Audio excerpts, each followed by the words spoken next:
So today I'm talking about how you deliver instruction. If you were there on the first call, you know that I explained that teachers do three things. They plan, they deliver, and they evaluate. And I would say in my teaching, planning is probably the bulk of my time. I probably spend 80% of my time planning. Getting up and delivering is kind of the easy part, and then evaluating if the students got it is the third part. And that's the reason that I have suggested that we do a series of 4 webinars. The first webinar was on techniques for planning instruction. Today I'm talking about delivering instruction, and then the third webinar is evaluating, and then I'm going to give you some tips on technology and tools that you might be able to use on the 4th series. So these are on the PHCC website, and just these are the dates that we've got these things scheduled. So there are multiple objectives of today's session, and I'm going to go over those individually, and so each time there's a new section you'll see that. But these are the things that I'm going to be discussing today. The brain and the concept of multiple intelligences, how we can differentiate instruction for different learners, mastery learning, cooperative learning, learning styles, and then how to deal with disruptive students. So let's get started on this. The first one is teaching to the brain. We know a lot more about the brain than we ever have. In the last 10 years, there's just been phenomenal information about the brain and how it learns. And we do know that it is an organ that needs oxygen and nutrients. You cannot teach a hungry child. That is a definite, or a hungry adult. Those are important concepts to know, especially if you are dealing with people that are coming direct from work into your class and they haven't eaten. It's sometimes nice to have snacks for them, because it does matter that they don't have nutrients. The brain does search for meaning and patterns. Safety, that's very obvious in the Columbines and the scary things that have been going on. And it does search for stimulation. So as an example, this is a healthy brain. Anytime you see red, it's showing that the brain is active, that part of the brain is active. And so the one on the left is a brain that is learning a new skill. And you can see it's very active, and the brain is really going. But after 2 weeks of doing that skill, you can see that the brain is no longer active. And so what might stimulate the brain today, 2 weeks from now, may not stimulate the brain. The thing that happens is that information enters our brain through sensors. We either hear it, see it, smell it. Somehow we're getting information into our brain. It immediately goes to a short-term shelf. And we have learned that we can hold 7 things on our short-term shelf at once.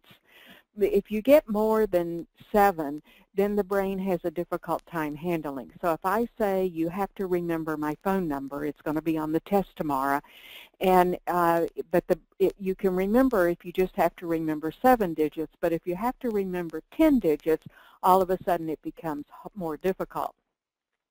Once it enters short term, then it can go into long term, and that's where it goes into storage, so that when the test comes tomorrow and I say, what's my phone number, you have to dig down into long-term memory to bring it up. So if you think of a jungle in between short-term and long-term memory, so I tell you, you have to learn my phone number. So you practice my phone number, it gets into long-term memory. But in order to do that, I've had to, the first time I tell you my phone number, you have to take a machete and cut down some weeds. And then you practice it and you cut down a few more weeds.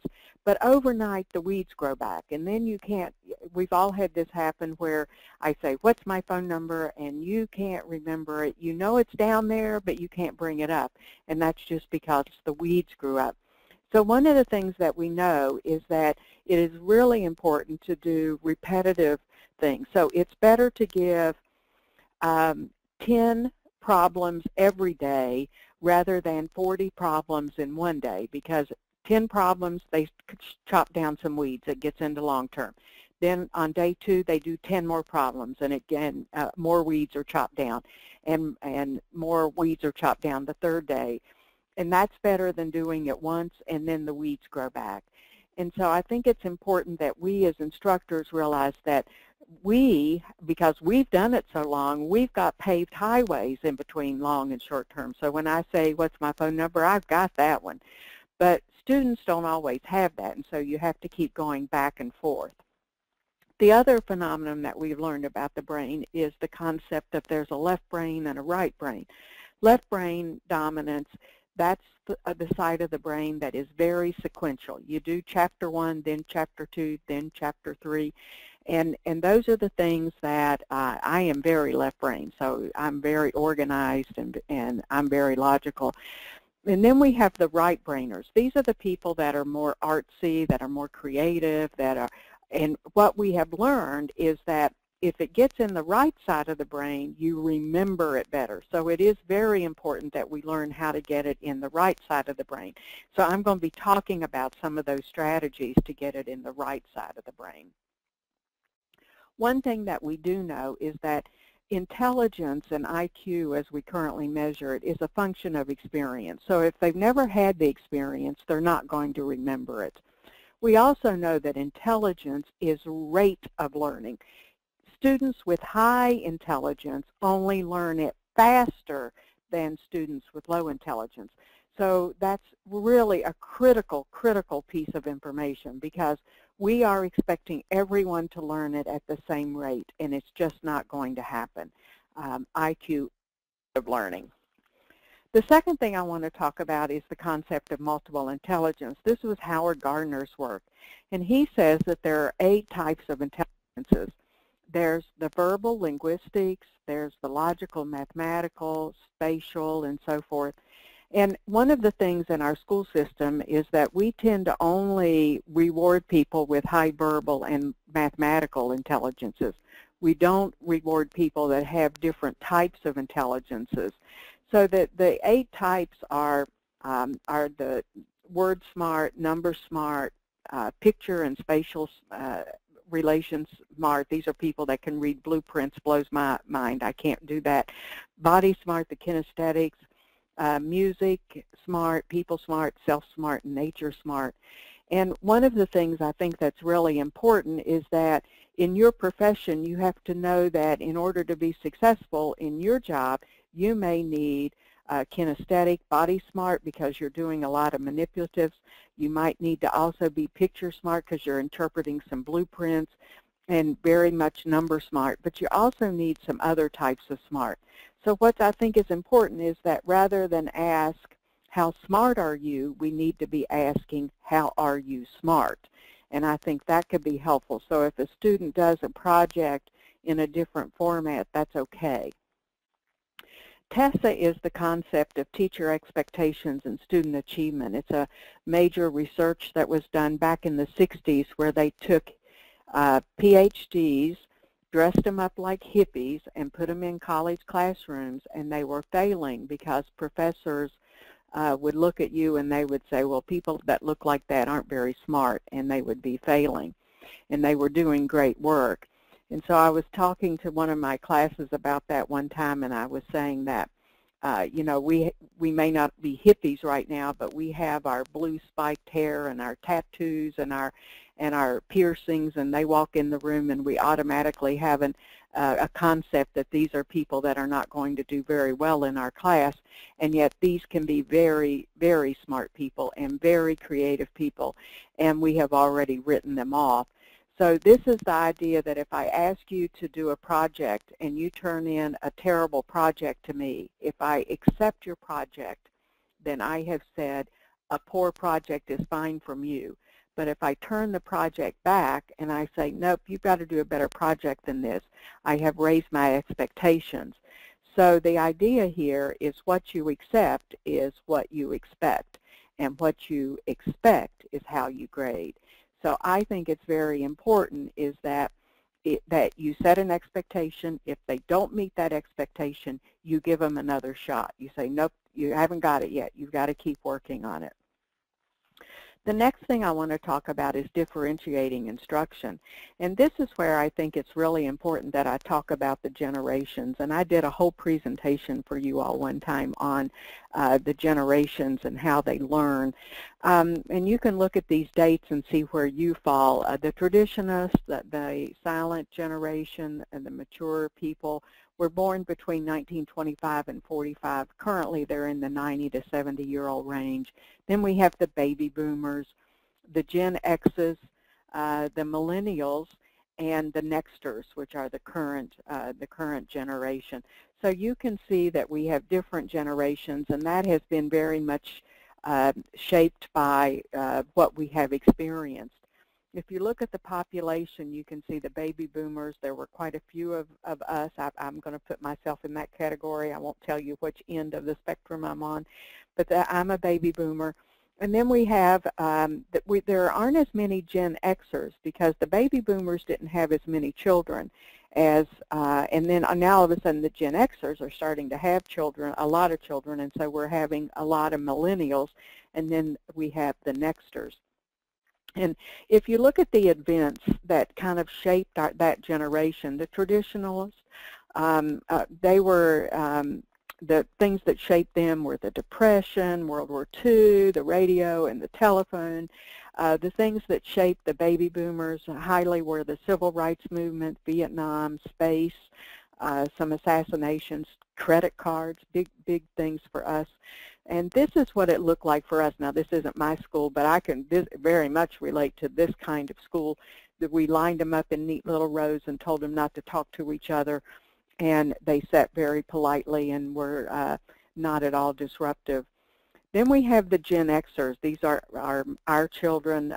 Some of the things that shaped them were like the fall of the Berlin Wall, Desert Storm, MTV, high divorce rates, single parents, working moms. And then we have the millennials, and these kids are shaped by very much a world that's focused on them, some school shootings, 9/11, the internet is in their generation, the Enrons and the ethics issues, and Iraq and Afghanistan, the whole explosion of social media. Here's what the Gen Xers look like in school. You can see these were the group that started with getting involved in computer technology. And then we have now, this is what it looks like if you go into a school system. You see they're in teams, they're working together. It's a whole different school than when most of us went to school.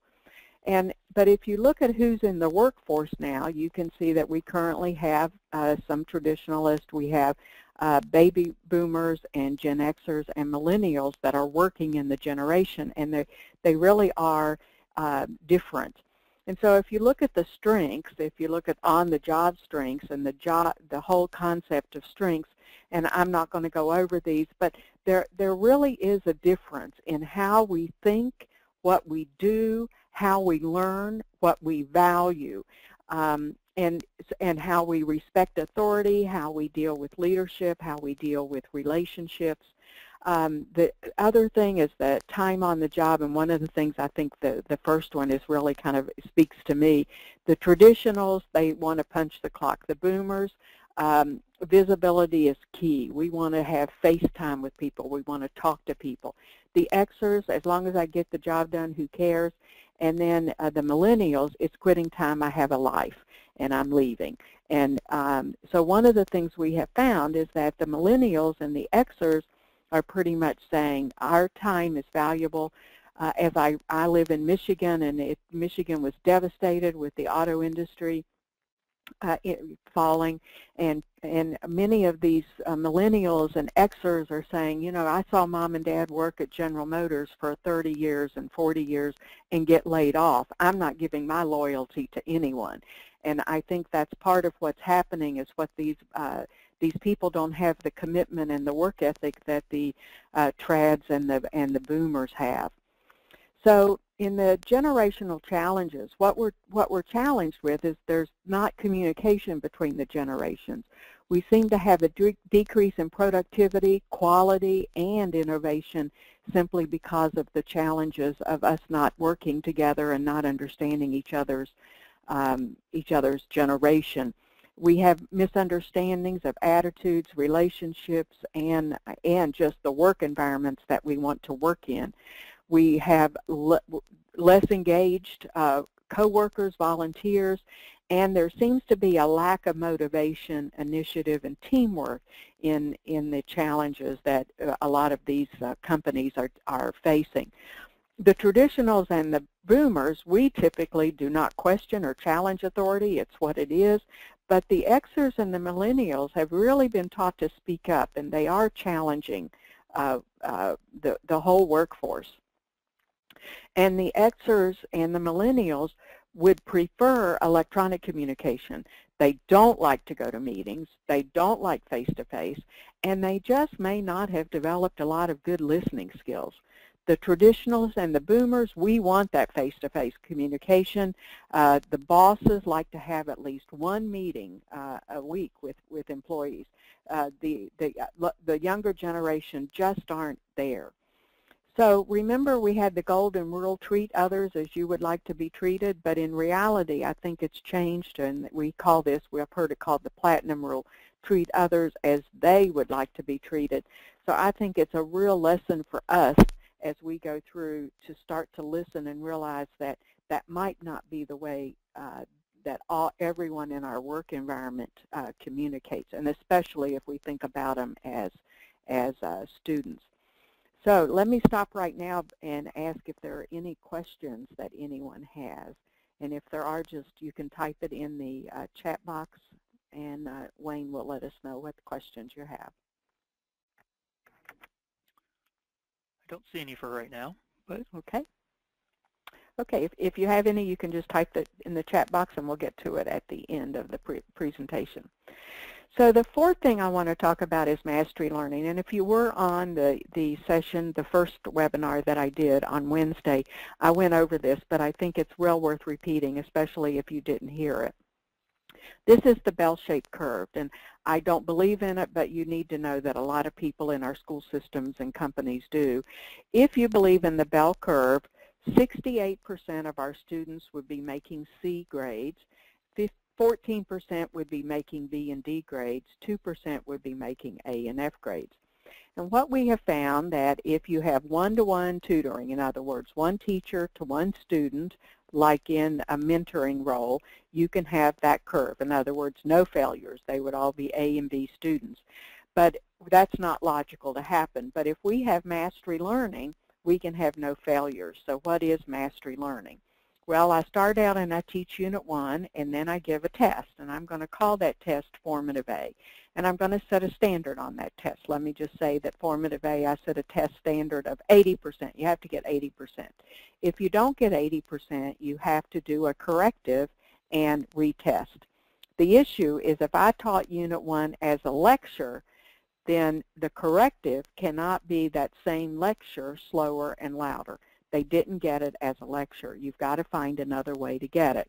One of the best things we can do is that the students that did get 80% can tutor the students that didn't get 80%, and that's one way to be able to get that. However, we do have some people that believe that Formative A shouldn't be worth the same as Formative B. And I'm just not going to ask anyone to fess up on this, but we do have some people that took their driver's test twice, and we don't make you put a 2 on your car to let us know that you were a 2-timer, and yet why will we punish you if you didn't do well on an algebra test? In other words, I, as the instructor, may have had something to do with the fact that you didn't do well on that test, and that I'm going to reteach it to you. So the idea is we will give you an A in fractions, an F in decimals, and a C in math, and then wonder why you can't calculate interest. Or it's just as ludicrous for us to give you a pilot, an A in takeoffs, an F in landings, and a C in flying. So the idea is if it is a standard, it has to be taught, and if you didn't get it the first time, I'm going to have to reteach it, and you will retest. And that is my philosophy in all of my classes. My grading scale in my class is A, B, or not yet. And if you didn't get it, you're just going to try it again. And then I will retest you or allow you the opportunity to redo it again. One of the things that we know is some corrective activities might be just reteaching it. You might have alternative materials that you create. You might have some workbooks. You might do small study groups. And you might do tutoring, and I'm going to talk about tutoring in a minute. And then you might have learning centers or labs, or you do group tutoring. One of the things that we do know is with online learning, that is a great tutor.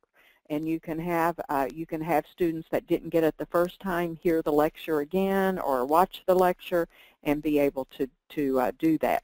Now remember my little thing here with the C's and the B's. Every time I raise you a letter grade, I have raised you 1 sigma.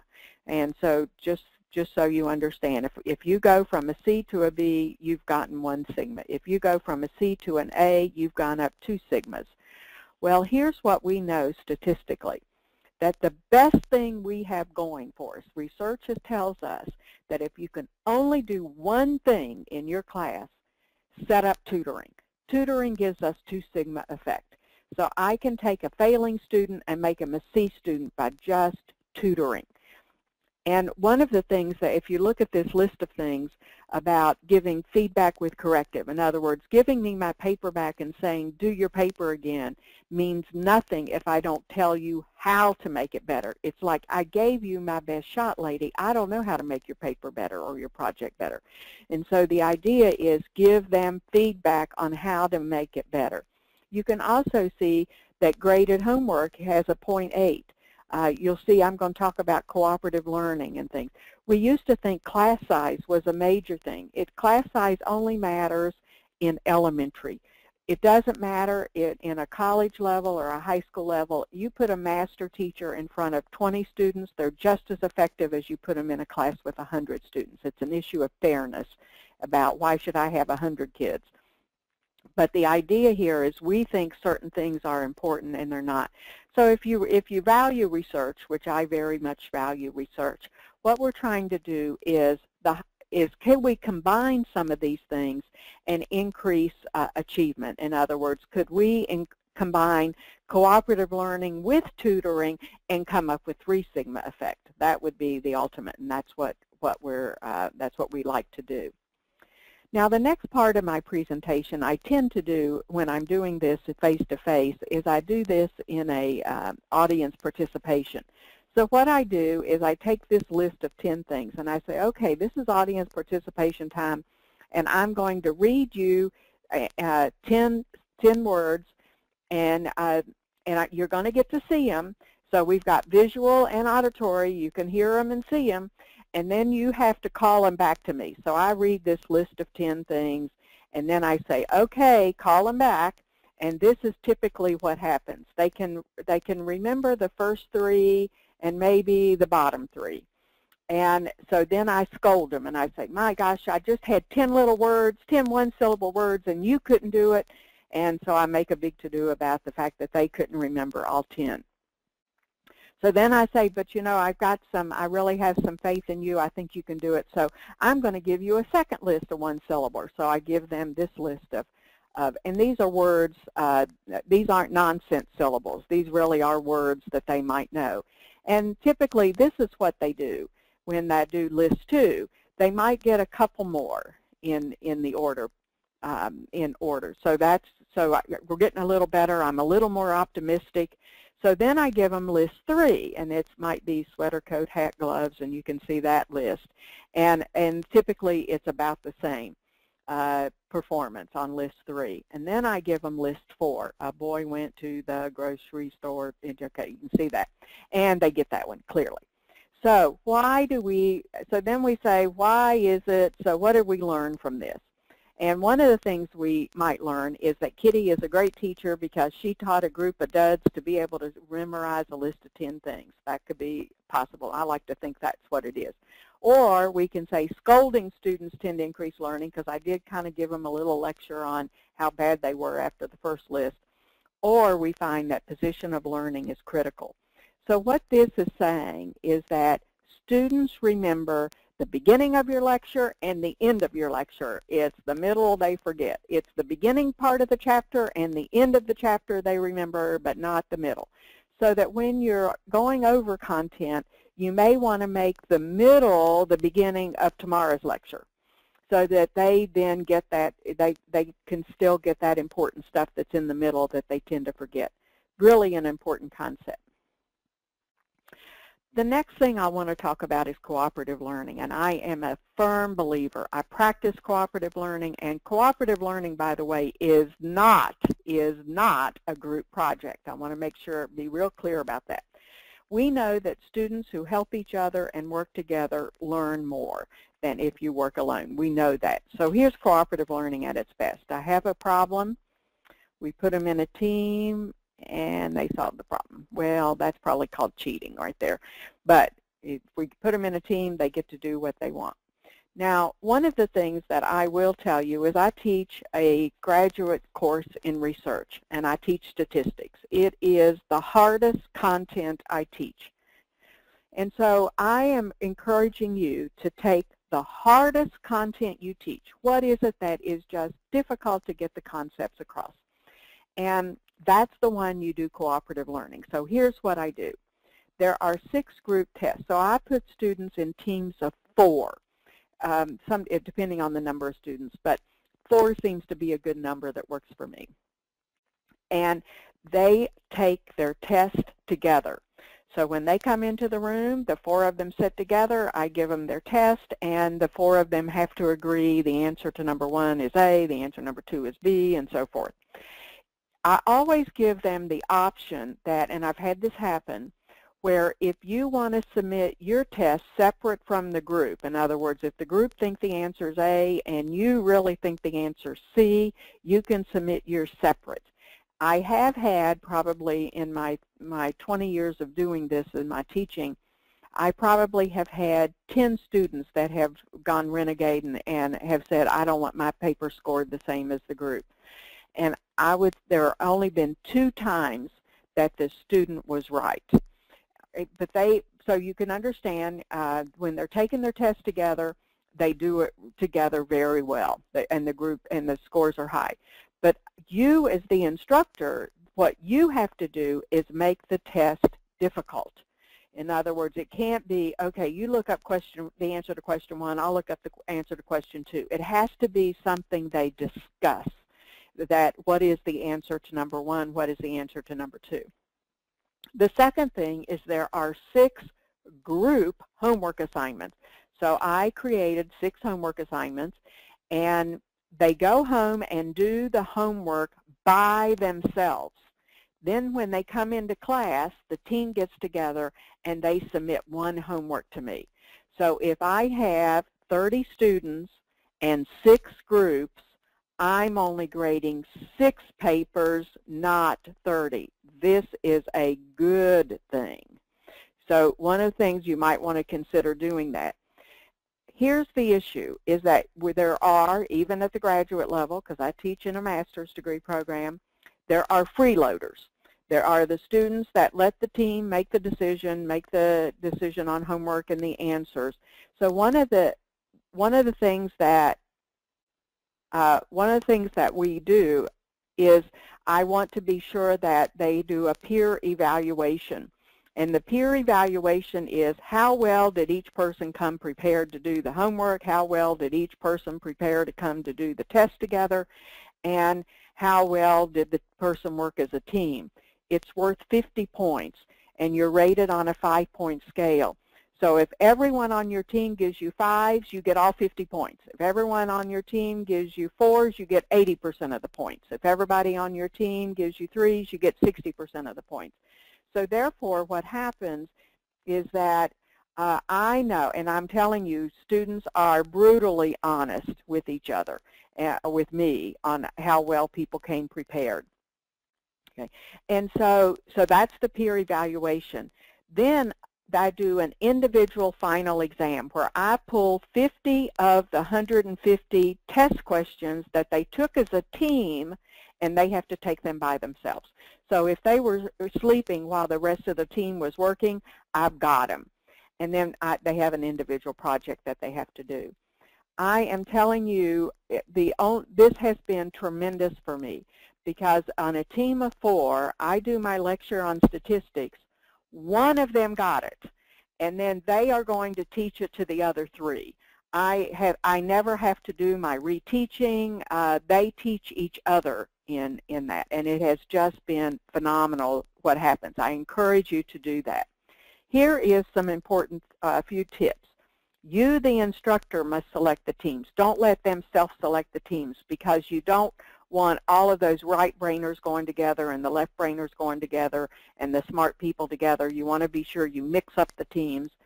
At some point, each student must be held accountable, and that's why I do that individual test and the peer evaluation. And then you may want to have teams assign roles, like one of them be the recorder, one of them be the facilitator, and so forth. That sometimes can be very helpful. A few other cooperative learning strategies that I do are Think, Pair, Share, and Jigsaw. Think, Pair, Share is where I will give a question, and I will say, okay, I'm going to ask you a question, and I ask this high-level question. And then I say, okay, talk to the person beside you. So that's the pair. Talk to the person beside you what you think the answer might be. And then they share what they heard, the answer. So that I'm not putting someone on the spot and saying, what do you think the answer is? And they're clueless, okay? So the idea is, think about the answer for yourself, pair it with a person beside you, and then share what you think the answer is. The other one is Jigsaw. So I will take, for example, let's say there are 4 chapters. So I will say, okay, everybody count off 1, 2, 3, 4. So all of Chapter 1 people go together and they read Chapter 1 and discuss it. Then all the people get together that are assigned to Chapter 2. All the people get together, assign Chapter 3, and so forth. Then they go back to the original team, and the person that was in Chapter 1 has to teach Chapter 1 to the other people. And then the person, so each team has an expert in Chapter 1, Chapter 2, Chapter 3, and Chapter 4, and they teach each other. So it's another good strategy. The other one I want to talk about is checking for understanding. And this is so important. So one of the things I do a lot is I will say, okay, let me just see. And again, if this is a face-to-face, I'll say, give me a thumbs up if you understand what I'm talking about. Give me a thumbs down or a thumbs sideways if you think you need more help. Or you know, give me a thumbs up if you get it, if you understand it. Give me a thumbs on the side if I kind of get it, and give me a thumbs down if I don't. I do that a lot. And you know, students will be honest. They'll put their finger or thumb up or down if they get it or not, and then I kind of know if I need to reteach it. The other one that I do sometimes is I will say, okay, if you think, I'm going to give a statement, if it's true or false, and I will say, if you think the answer is true, show me 1. If you think the answer is 2, show me 2. If false, show me 2. Then I'll put up on my PowerPoint a multiple choice question, and I'll say, if you think the answer is A, show me 1. If you think the answer is B, show me 2. And you know, it's interesting that what happens is if the answer is A and you start to see a lot of 2s, you know they didn't get it. A lot of times you'll see students looking at the smart person in the class to see what finger they're holding up. But it is very helpful to check for understanding in the middle of a lecture and see if they're getting it or not. Learning styles is the next thing I want to talk about. We know that people learn differently. And this is just how information enters your brain. I kind of talked about that. It really kind of enters as visual. You see it. That can be a PowerPoint or a book. We know that 40% of the population are mostly visual learners. I'm a very high visual learner. I've got to see it to learn it. That's why I do these PowerPoints. That's why I do color and motion and all that, because I have to see it. Then we have some people that learn it by hearing, and that's about 30% of the population. And then we have tactile learners. They have to do it or touch it, and that's about 30%. So we know that visual learners prefer to see diagrams, pictures, any kind of cartoon, those kind of things. They picture the word in their mind, and they really are distracted by lectures that don't have any visuals.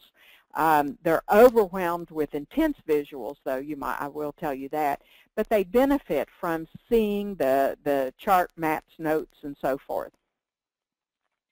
The auditory learners prefer to hear it. They can absorb lecture content easily. They may not even take notes because they're hearing it and they remember it. They often avoid eye contact when they're listening to you, and they may read aloud to themselves because that's how they process information. And they even like background music. I can remember my son doing that. He would be studying with music, and I just couldn't understand that, how that could possibly happen. Then we have the tactile or kinesthetic learners. These are the ones who prefer to touch it as the primary mode.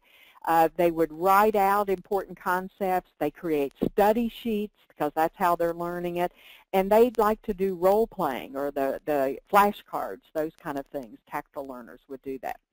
One of the things that two of the handouts that I'm giving you that you will get, either it'll be on the Dropbox or you'll get them by email, is a learning style inventory, and you may want to give this to your students. So it looks like this, and what students do is they would circle, there's a statement, most like me or least like me, and they go through these statements, and then they put their answers to number 5, 13, 21, and so forth, and it gives them how well they are visual language, if they're auditory, if they're kinesthetic, and so forth. So that's a kind of a neat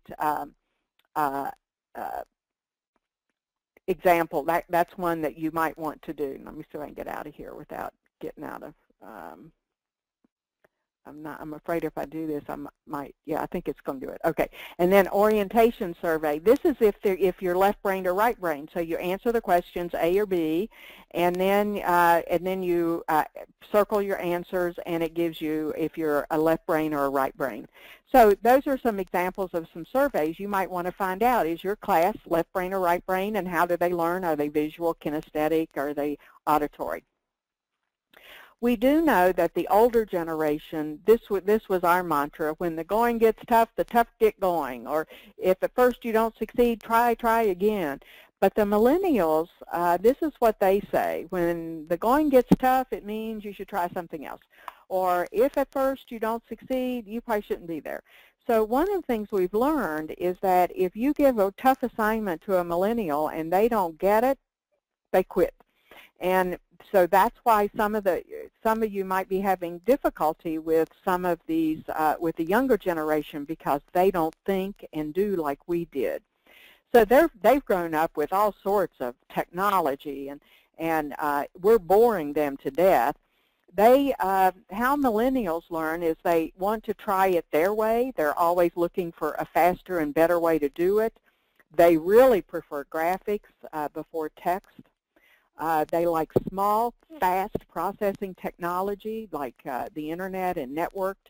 They want instant gratification, so they want to know immediately, did I get the answer right or is it wrong, and they want some reward for it. They focus on skill development, not memorization, and I can remember we learned things, rote memory, and they do not learn that way because they know that they can look it up if they need it. Productivity is key, not attendance. So if they don't value what you're doing, if it's not worthwhile, then they're just not going to come back to class. The other thing that we have found is that they are not good critical thinkers because they haven't had that. They don't take the time to learn to process it and to think through a problem. If they don't get it, they just quit on it. And they do rely on the teacher to help them learn. They will learn it on their own. And they like group think, so they like the cooperative learning. That's really, really important to them. Now, the last thing I'm going to talk about is how to deal with disruptive students, motivating unmotivated students, and how do you do that? Well, this is a cartoon I love to show. So here's Calvin and Hobbes, and he screams out boring, and then you can see him walking to the principal's office and says, yeah, kill the messenger. So one of the things I do know is I think we are boring students to death. I have one absolute rule, and that is never, never take away the dignity of a student. Never do that. And calling on a student when they don't know the answer is taking away their dignity. Humiliating them in front of their peers is awful to them. they will not come back when those kind of things happen. One of the things we know is that there are only 3 ways. Once you take away their dignity, there are only 3 ways they can react. They will become rebellious, they will be resistant to that person, and likely they will somehow retaliate. So why do they not do what you want them to? It's because they don't know what to do, they don't know how to do it, they don't know why they should do it, they aren't suited or matched for it, or they just don't want to. So there are 6 things that motivate unmotivated learners. We know that. And let me give you the number 1 is success. So if I give you a test, and if you fail it, these students are not likely to try the next one. So, for example, one of the things that we know is we'll say, come on, try again, and a lot of these students won't even make a second attempt. So I'm going to tell, and I don't want anyone to take this the wrong way, but let's just say that I give you a homework assignment and you don't do it very well. And so I hand you back a bad paper with a bad grade, and so now you're ready to give up. And what I may have to do is lower the bar. In other words, I might have to say, when you give me your next homework, or if I look at your homework, I'll say, wow, you did a great job on this, but there are a couple you need to fix. That's a different way of being able to help them rather than to demotivate them. Success is the most powerful motivator that you can do. We also know there's a difference between intrinsic and extrinsic. The millennials and the Xers are not as motivated by money or grades as maybe our generation was, and they are more into intrinsic motivation. We've all had events or things that we've learned, that like golf or some kind of craft thing that we're doing, that we just spend all of our time trying to do it. We are intrinsically motivated to learn something. That's the best if we can find a way to make that happen. Another reason that students can be motivated is knowledge of results. So let's say that I have a laundry basket full of balls and I have a wall, and you have to throw the balls over the wall into an empty laundry basket. And so after about 20 balls, you're saying, why am I doing this? But if I stand on the edge of the wall and I just tell you, oop, that one's a little too far, oop, that one's to the left, oop, that one's to the right. So if I'm giving you feedback as you throw the balls, you're more likely to continue to throw balls. So the idea of giving them feedback on what they're doing is essential. The other one is raising and lowering their level of concern. So if you walk in the room and I can tell you're just kind of not there, and I say, okay, there's going to be a pop test, I just raised your level of concern. Or if I give you a test and the first question is a real hard one, and then you're just deflated. So I always make the first question on a test easy, so it kind of lowers their level of concern. Feeling tone. We all have had teachers that we just love going to their class. They're motivating, they're fun, that you enjoy going to their class. There's a positive feeling tone when they walk in the room. Then we've had the kind of professor or teacher that just creates this negative feeling that when you walk in, your stomach's in knots because you know they're going to call on you and you don't know the answer or you haven't studied. And then we have the ones that you just walk in, you're bored to death, it's just another course I have to take. The absolute worst of these 3 kinds of feeling tone is the professor or the instructor, where it's just another class. I don't care if I pass it or not. It's just another check off on my check sheet. And so if you can't make them like you, make them hate you, because that at least gets them motivated. So we do also know that emotion is key to the gatekeeper. In other words, getting that positive energy or negative energy, one way or the other, is the hook to learn. And so if we have to make them like you or hate you. So negative emotions, though, can block learning. We have to know that. So clearly the goal is to have a positive feeling tone if we can. We also know that emotion drives attention and attention drives learning. So sometimes you'll think that you know, these students just aren't paying attention. Well, they're paying attention, just not to you.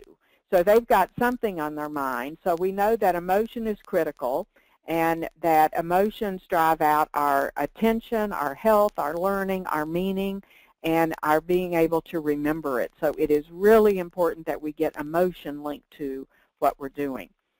There are 4 things that we can attribute our success to. We can attribute our success to ability, effort, task difficulty, or luck. So if I were to ask you, which of these 4 do I have control over and which do I not have control over? Well, I have no control over how hard the task is, how lucky I am, or my ability, but I do have control over effort. Which of these 4 is stable and which are unstable? Well, ability is probably stable. Task difficulty, if math's hard for me now, it probably is hard. But unstable is effort. I can put a lot of work if I want to, and luck is unstable. Which of these is inside me and which of these is not inside of me? Well, task difficulty is not inside of me, nor is luck, but ability is inside me, and effort is inside me. So what is the one thing that I have control over that is unstable, I can change, and that is inside of me? It is effort. And one of the things we have to do is make sure that students understand the value of putting effort into it. So my comments on papers, my comments on assignments, on tests, I see you put a lot of work into this because I want them to reward effort. Or if they did a poor project, I will ask them, how much work did you put into this? Because I want them to see the link between effort and success. Now, let's talk about problem students. We have 2 kinds of students, students with problems and students as problems, and I want to be sure that we understand the difference. Students with problems are the ones that come to class with lots of issues, you know, family issues, maybe drug and alcohol, those kind of things. The only thing that you can do with students who have problems is be a good listener and be a source of referral. You're just trying to get them help and doing triage.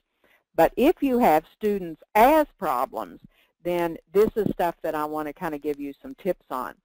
The most disturbing forms of what we call classroom incivilities are student conversations. In other words, they're talking among themselves and not to you. Students who make sarcastic or critical comments, or students who just have emotional and maybe disruptive outbursts.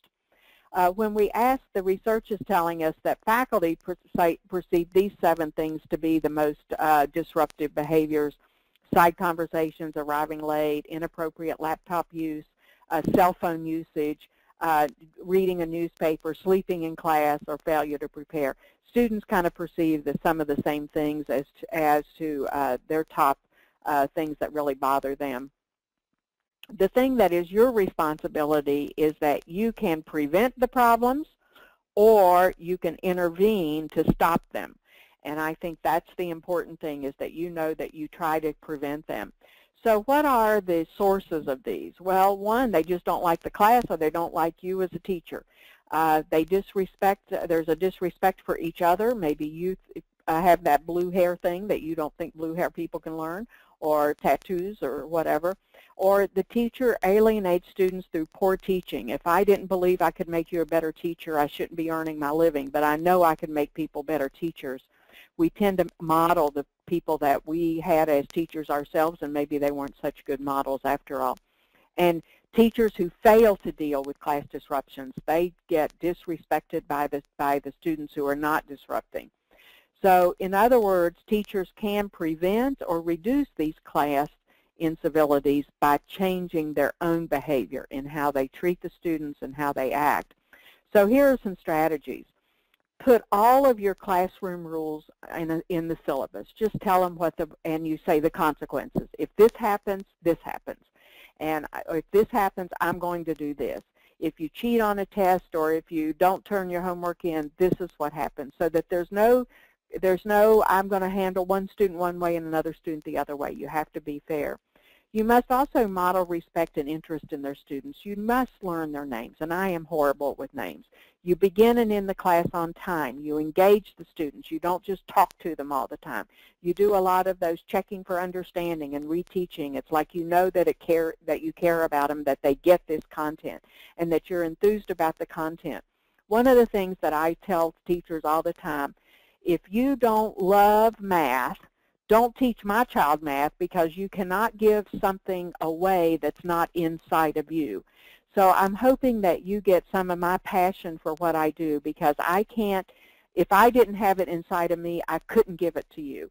So if you don't like teaching what you're teaching, you're not going to instill that love into that. I know we have some teachers at our university that quit being, say, an accountant because they hated being an accountant, so now they're being a teacher of accounting. And if they hated accounting, how in the world are you ever going to instill a love of accounting if you don't like it yourself? So that's, I think, an important thing. If you don't like it, you can't give it away. The third thing is to pay attention to class dynamics. Kind of pay attention to if they're sleeping, if they're, the comments they make, their grades, are they getting bad grades? And then adjust your class accordingly. Is the material just difficult? Do they need a break? Are you going through it too quickly? And then kind of respond to minor disruptions. One of the things that I always do is I do a lot of walking around the room. It's like slowing down when we see a policeman. You know, if I see students talking among themselves, I don't quit. I just go walk toward them, and then they tend to stop as soon as they see me coming toward them, that kind of thing. So proximity sometimes helps. And then just kind of remind them of the rules. So a lot of times I might go over to them, and I don't say it to the whole class. I just say it to them. I really would appreciate it if you wouldn't talk, or whatever, those kind of things. So I try to keep them on target with that.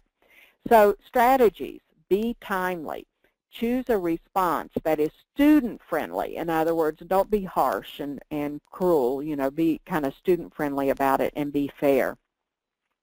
Some other strategies: don't duck controversy. Don't let them walk on you. Listen to students, and then get the students to listen to each other. Keep your cool, don't explode. Paraphrase and say, this is what I'm hearing you say. And then talk to your colleagues about what they might do. And remember that your problem students are human beings and might be going through some really serious issues at home or health and those kind of things. You just need to know you don't have to put up with threatening or rude behavior. Keep your cool. I like to sometimes use humor to diffuse things that are going on. And if you cannot diffuse the situation, ask that you meet the student in a separate room by themselves. Be sure a third party is available.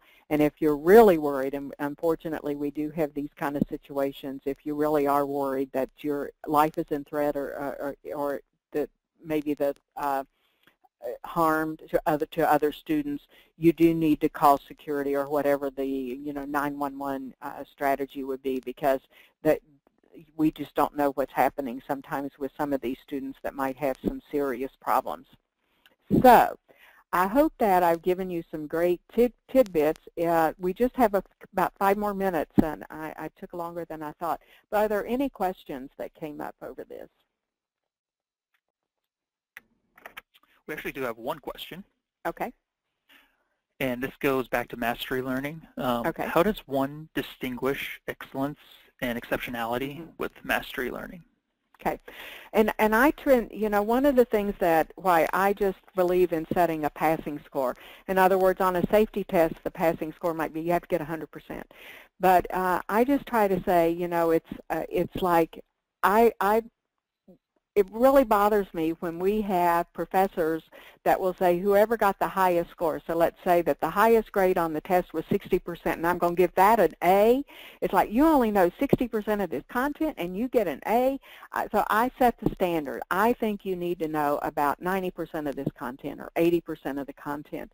And so you set the level of mastery. And if they don't get it, then you just have to reteach it or retest it, have them work together on teams or something. But it's kind of a reflection on how well you taught it. If they can't get whatever you say, whatever you deem mastery to be, then you say, we got to do this one again. One of the things that when I set a passing score on a standardized test, I go through the test. Is it essential that someone know the answer to this to be successful? It's a yes-no decision. So I might go through my test and yeah, they really need to know that one. Oh, well, if they don't know number 2, that's okay. Number 3, they really should know. And then if there are 100 questions and you deem that 80 of them were important to know, the passing score is 80%. And so you may just want to do a mental note on, yeah, okay, how many of these are important? Or you just say you got to get 80%. We tend to use the grading scale 90%, 80%, 70%, and so forth. I don't always like that because I think sometimes, like if you're in pharmacy and you're doing a drug interaction class, like, boy, I want them to have a high passing score, you know, or those kind of things. Or if somebody could really get hurt if they don't know this, that's a high passing score. So I think you set the standard as the instructor as to what is mastery and what's not. I hope that helped. And so hopefully when we get to the next webinar, and I'm going to talk about how you evaluate and how you create tests.